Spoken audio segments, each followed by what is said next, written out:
नाचवाकियन खबरी नाहलों कंदकोट में कंदकोट जे C section थाने जी हद चाकर वाक़े भंगवाल बिरादरी के विंदुरन में झेड़े के नतीजे में फायरिंग में 2 सगा भाई माची विया, एक जणो जख्मी थी पियो आहे। एक बार ॿीहर वाक़ियो ॿुधाईंदा हलूं त कंदकोट जे सी सेक्शन थाने जी हद चाकराबाद में भंगवाल बिरादरी के विंदुरन में झेड़े के नतीजे में फायरिंग में 2 सगा भाई माची विया, एक जणो जख्मी थी पियो आहे।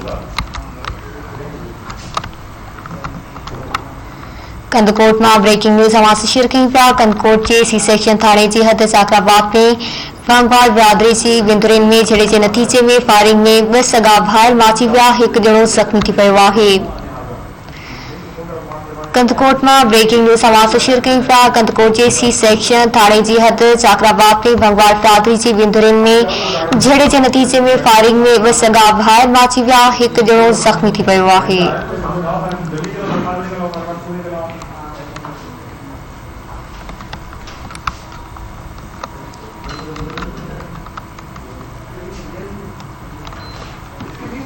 ब्रेकिंग न्यूज़ समाचार शेयर कई पिया। कंदकोट में कंदकोट जे सी सेक्शन थाने जी हद चाकराबाद में भंगवाल बिरादरी जी विंदुरन में झेड़े के नतीजे में फायरिंग में 2 सगा भाई माची विया, एक जणो जख्मी थी पियो आहे।